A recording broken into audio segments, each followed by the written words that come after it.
Hello friend, स्वागत है आप सबका आपके अपने यूट्यूब चैनल एस्पिरेशन क्लासेस में। दिस इज पूजा वर्मा। दोस्तों, आज है 22 सितंबर 2022। मैं आपके लिए 22 सितंबर 2022 से रिलेटेड डेली करंट अफेयर्स के कुछ बहुत ही महत्वपूर्ण और यूजफुल क्वेश्चंस लेकर के आई हूँ। दोस्तों, मैंने आज के अपने इस वीडियो में जितने भी क्वेश्चन लिए हैं सभी क्वेश्चन इंपॉर्टेंट एंड सेलेक्टिव हैं। आप किसी प्रकार के एग्जाम की तैयारी कर रहे हैं, उन सभी एग्जाम्स के पॉइंट ऑफ व्यू से हमारा आज का ये वीडियो आपके लिए बहुत ही यूजफुल और हेल्पफुल रहने वाला। तो दोस्तों, ईमानदारी से हमारे इस वीडियो में अंत तक बने रहें। दोस्तों, यदि आप हमारे चैनल पर नए हैं तो चैनल को सब्सक्राइब करके बेल आइकन को प्रेस कर लें, जिससे हमारा आने वाला वीडियो का नोटिफिकेशन आप तक सबसे पहले पहुंचे। तो चलिए दोस्तों, 22 सितंबर करंट स्टार्ट करने से पहले हम कल का रिवीजन करते हैं, क्योंकि दोस्तों रिवीजन करने से हमें हमारे क्वेश्चन लर्न रहते हैं। तो दोस्तों, 21 सितंबर के रिवीजन का हमारे पहला प्रश्न है, भूतपूर्व सैनिक कल्याण विभाग के नए सचिव कौन बने हैं? तो विजय कुमार सिंह भूतपूर्व सैनिक कल्याण विभाग के नए सचिव के रूप में नियुक्त हुए हैं। क्वेश्चन नंबर 2, कजाकिस्तान की राजधानी नूर सुल्तान का नाम बदलकर नया नाम क्या रखा गया है? तो दोस्तों, अस्ताना। कजाकिस्तान की जो राजधानी थी उसका पहले क्या नाम था? उसका पहले नाम था नूर सुल्तान, जो कि अब क्या हो गया है? अब उसका नाम हो गया है अस्ताना। क्वेश्चन नंबर 3, आम लोगों की शिकायतों को दूर करने के लिए सीएम द हैसी नामक पोर्टल को किसने लॉन्च किया है?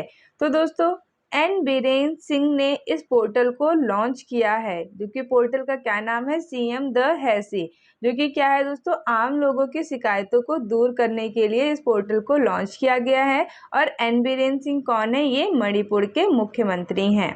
क्वेश्चन नंबर 4, अंतर्राष्ट्रीय बधिर सप्ताह 2022 कब से कब तक मनाया जा रहा है? तो दोस्तों, 19 से 25 सितंबर तक अंतर्राष्ट्रीय बधिर सप्ताह 2022 मनाया जा रहा है। क्वेश्चन नंबर 5, पांग लहबसोल महोत्सव, कौन सा महोत्सव? पांग लहबसोल महोत्सव 2021-22 किस राज्य में मनाया जा रहा है? तो दोस्तों, ये जो पांग लहबसोल महोत्सव है यह सिक्किम राज्य में मनाया जा रहा है। क्वेश्चन नंबर 6, परिवहन क्षेत्र के सामने आने वाली चुनौतियों का समाधान करने के लिए राष्ट्रीय लॉजिस्टिक नीति को किसने लॉन्च किया है? नरेंद्र मोदी प्रधानमंत्री ने इस नीति को लॉन्च किया है। दोस्तों, नीति का क्या नाम है? राष्ट्रीय लॉजिस्टिक नीति, जो कि दोस्तों किस लिए लॉन्च की गई है? परिवहन क्षेत्र के सामने आने वाली चुनौतियों का समाधान करने के लिए इस नीति को लॉन्च किया गया है। दोस्तों, जितनी भी नीति योजनाएं ये लॉन्च की जाती हैं अपने प्रधानमंत्री, मुख्यमंत्री, इन लोगों के द्वारा, तो दोस्तों ये ऐसे क्वेश्चंस हमारे एग्जाम के पॉइंट ऑफ व्यू से बहुत अधिक इंपॉर्टेंट हो जाते हैं, क्योंकि योजनाएं ऐसी होती हैं जो हर महीने, हर 15 दिन में कुछ ना कुछ नई योजनाएं लॉन्च होती रहती हैं। तो दोस्तों, हमें इनका एक नोट ऐसे बना के रखने चाहिए कि एग्जाम में कहीं से भी किसी भी योजना के बारे में पूछे, किसने लॉन्च किया, किस लिए लॉन्च किया, कितनी तारीख को लॉन्च किया, ये हम तुरंत उन्हें अपने एग्जाम में तुरंत आंसर इसका कर सके। इसलिए दोस्तों, हम आपसे बार बार यही कहते हैं, आप अपने नोट्स हमारे इन वीडियो के साथ बनाते हुए चलें, क्योंकि दोस्तों नोट्स में क्या रहता है, आप अपने हाथ से जब स्वयं लिखते हैं तो वो आपके बहुत अच्छे से आपको रिमेंबर रहते हैं। तो दोस्तों, आई होप सो आपने यह नोट कर लिया होगा। क्वेश्चन नंबर 7, राज्यों के पर्यटन मंत्रियों का राष्ट्रीय सम्मेलन 2022 कहाँ आयोजित हुआ है? धर्मशाला, हिमाचल प्रदेश में ये पर्यटन मंत्रियों का राष्ट्रीय सम्मेलन 2022 आयोजित हुआ है।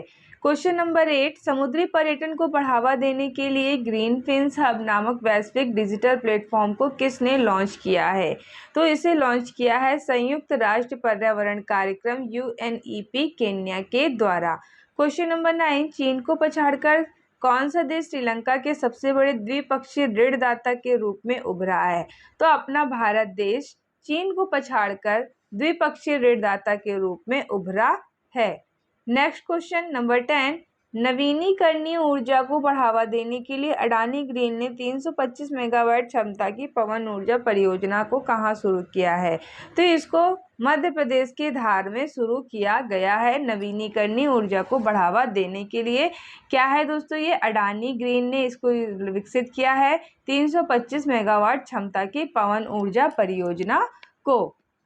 दोस्तों, इस तरह से हमारा रिवीजन समाप्त होता है यहीं पर। दोस्तों, यदि आपने इन्हीं क्वेश्चंस को फुल डिटेल, फुल एक्सप्लेनेशन अभी तक नहीं पढ़ा है तो हमारे प्रीवियस वीडियो में विजिट करें। हमने इन्हीं क्वेश्चंस को विद इंपॉर्टेंट फैक्ट पढ़ाया है। आई होप तो आपको हमारा प्रीवियस वीडियो भी जरूर पसंद आएगा। तो चलिए अपना 22 सितंबर का करंट स्टार्ट करते हैं। क्वेश्चन नंबर 1 है, प्रियदर्शनी अकादमी के प्रतिष्ठित स्मिता पाटिल मेमोरियल पुरस्कार 2022 से किसे सम्मानित किया गया है? तो हमारे इस प्रश्न का राइट आंसर हो जाएगा ऑप्शन नंबर ए, आलिया भट्ट। इंपॉर्टेंट पॉइंट से अपने इस क्वेश्चन को हम और समझते हैं तो बॉलीवुड अभिनेत्री आलिया भट्ट को भारतीय सिनेमा में सराहनीय योगदान के लिए प्रियदर्शनी अकादमी से स्मिता पाटिल मेमोरियल पुरस्कार, कौन सा पुरस्कार है दोस्तों? ये स्मिता पाटिल मेमोरियल पुरस्कार से सम्मानित किया गया है। किस एकेडमी के द्वारा? प्रियदर्शनी एकेडमी के द्वारा। प्रियदर्शनी एकेडमी का स्मिता पाटिल मेमोरियल पुरस्कार वर्ष में शुरू किया गया था। यह फिल्म अभिनय के क्षेत्र में उल्लेखनीय कार्य करने वाली अभिनेत्रियों को प्रदान किया जाता है। दोस्तों, ये ऐसा पुरस्कार है, स्मिता पाटिल मेमोरियल पुरस्कार, जो कि दोस्तों सिर्फ अभिनेत्रियों को अभिनय के क्षेत्र में उल्लेखनीय कार्य करने के लिए प्रदान किया जाता है। क्वेश्चन नंबर 2, एहतियात खुराक का 100% कवरेज हासिल करने वाला भारत का पहला राज्य केंद्र शासित प्रदेश कौन सा बना है? तो दोस्तों, अंडमान निकोबार द्वीप समूह। Option number D is the right answer. Andaman और निकोबार द्वीप समूह एहतियात खुराक यानी कि प्रिकॉशन डोज का 100% कवरेज हासिल करने वाला पहला भारतीय राज्य एवं केंद्र शासित प्रदेश बन गया है। अब तक इस द्वीपीय समूह में 18 वर्ष की आयु का 2,87,216 से अधिक लाभार्थियों को एहतियात खुराक के साथ टीका लगाया जा चुका है। क्वेश्चन नंबर 3, सैफ महिला फुटबॉल चैंपियनशिप 2022 का खिताब किसने जीता है? तो दोस्तों, इस खिताब को जीतने वाले कौन सा देश है? Bangladesh. Option number D is the right answer. Bangladesh की महिला फुटबॉल टीम ने फाइनल मैच में मेजबान नेपाल को 3-1 से हराकर पहली बार सैफ महिला फुटबॉल चैंपियनशिप का खिताब जीता है। प्रतियोगिता में शीर्ष स्कोर 2022 सबीना खातून, जो कि बांग्लादेश की हैं, इन्होंने जीता है। फेयर प्ले अवार्ड बांग्लादेश ने। आयोजन स्थान दोस्तों इसका क्या रहा है? नेपाल। और संस्करण की यदि हम बात करें तो संस्करण ये छठा था। दोस्तों, हमारे इस प्रश्न में बात हुई है सैफ की, तो इससे भी रिलेटेड इंपॉर्टेंट फैक्ट को कवर करते हैं। तो SAFF सैफ, इसका फुल फॉर्म क्या है? South Asian football federation. स्थापना 1997, मुख्यालय ढाका बांग्लादेश। अध्यक्ष कौन है इसके? काजी सलाहुद्दीन। आपने ये पॉइंट नहीं याद रखना है कि काजी सलाहुद्दीन इसके अध्यक्ष हैं, किसके? South Asian football federation cup के। दोस्तों, आप इसे अपने नोट में लिख सकते हैं या फिर आप इसका स्क्रीनशॉट भी ले सकते हैं। चलिए अपना अगला प्रश्न देखते हैं। क्वेश्चन नंबर 4, विश्व शांति दिवस 2022 कब मनाया गया है? तो दोस्तों, हमारे इस प्रश्न का राइट आंसर हो जाएगा ऑप्शन नंबर डी, 21 सितंबर को वर्ल्ड पीस डे मनाया गया है। इंपॉर्टेंट पॉइंट से क्वेश्चन को और समझते हैं।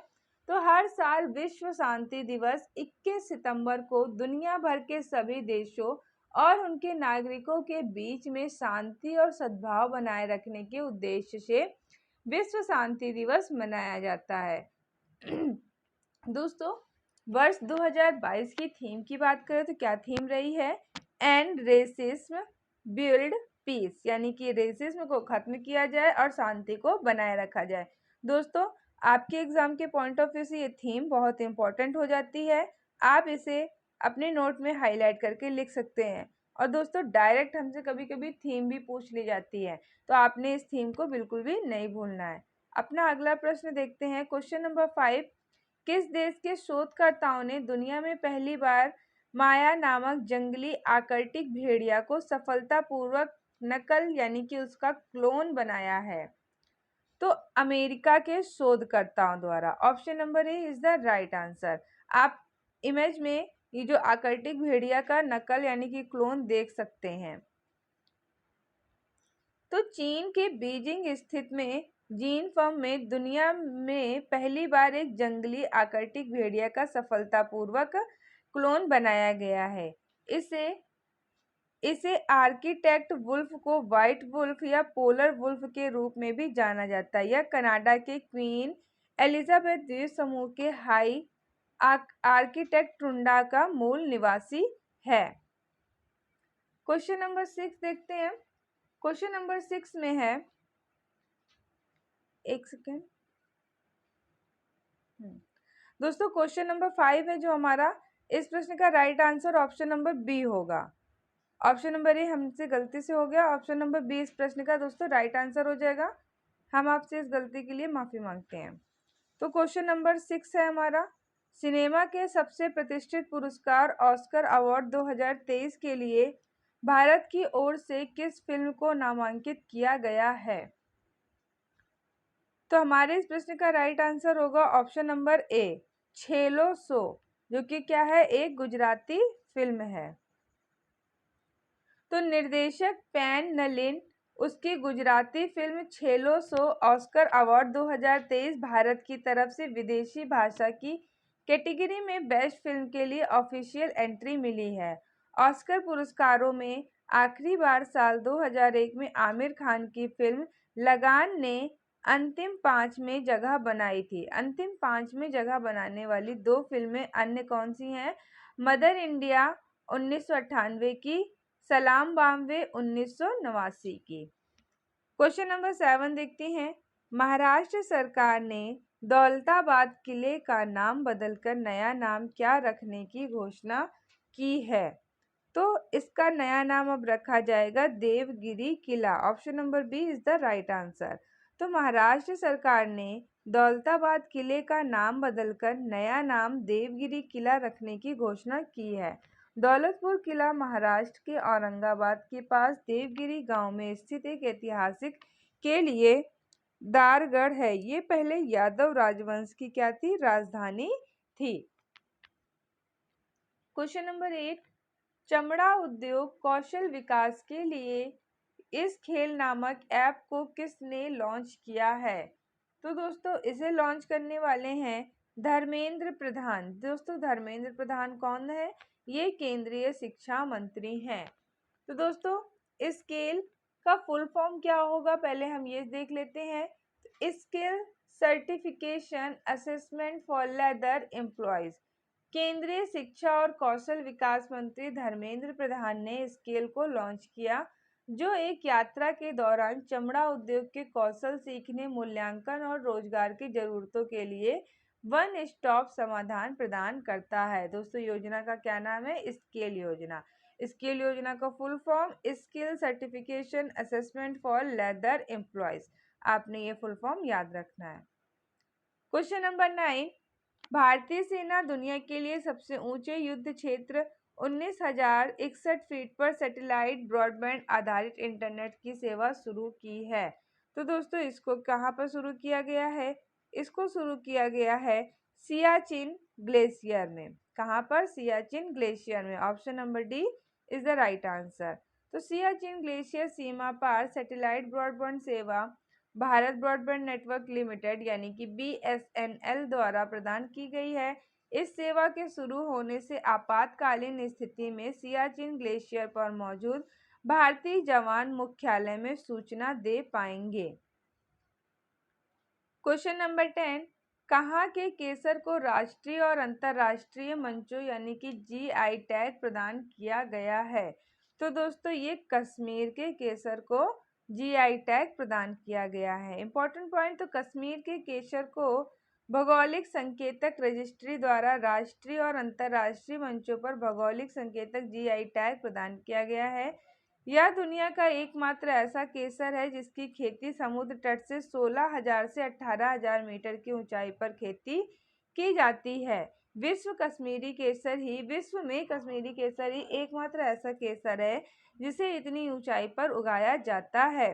तो दोस्तों इस तरह से हमारा करंट का टॉपिक यहीं पर समाप्त होता है। आई होप सो आपको हमारा यह सेशन पसंद आया होगा।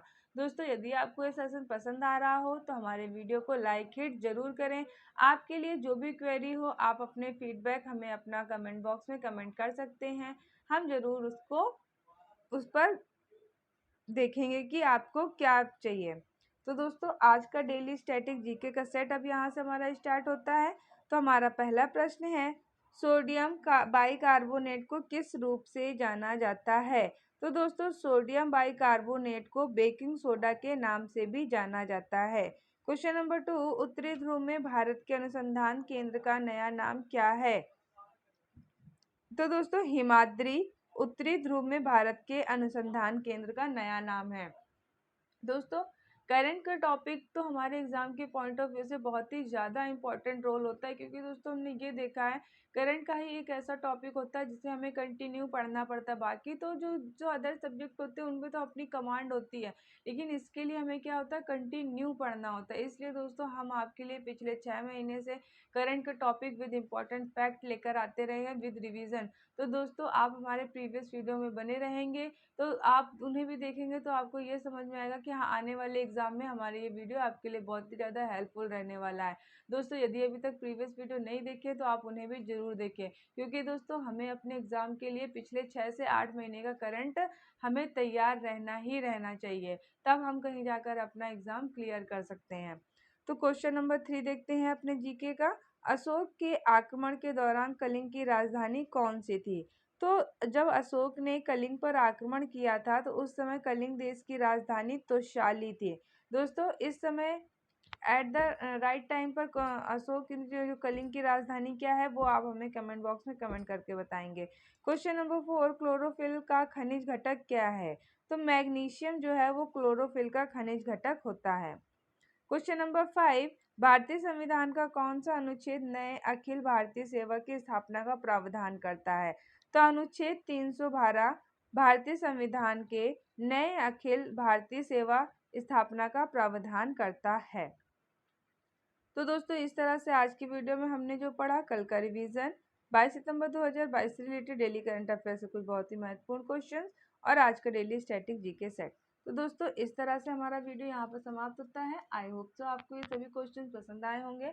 हमारे वीडियो में अंत तक बने रहने के लिए आपका बहुत बहुत धन्यवाद। यूं ही पढ़ते रहिए और अपने एग्जाम में सफलता आप पाकर रहेंगे। तो चलिए दोस्तों मिलते हैं आपसे अपने अगले वीडियो में, तब तक के लिए थैंक यू।